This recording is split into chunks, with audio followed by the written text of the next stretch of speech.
Wife, have you ever felt like the weight of fixing your marriage was completely on your shoulders? Maybe you've been praying more, trying to communicate better, watching what you say, trying to keep the peace, and somehow along the way, you started believing that if you could just do everything right, that everything in your marriage will be okay. But I want to encourage you today because there was a time when I felt the same way. I felt like it was my responsibility to somehow fix everything.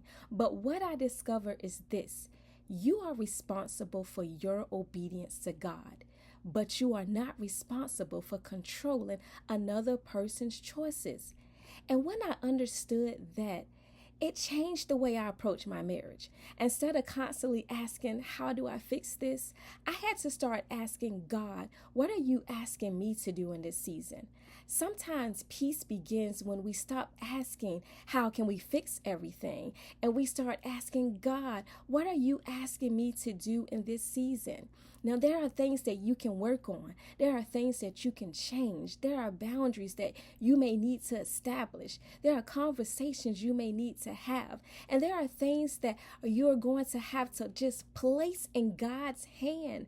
And that's where clarity becomes so important. So here's my question to you today.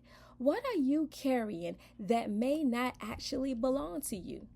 Take some time today and pray about that.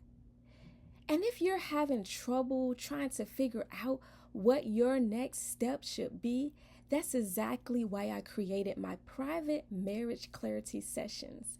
It is a 60-minute space where we can talk about what you're experiencing. We can pray together and identify some practical next steps.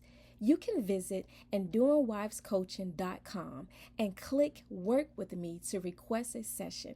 You don't have to figure this out alone. Let's walk in wisdom and not worry.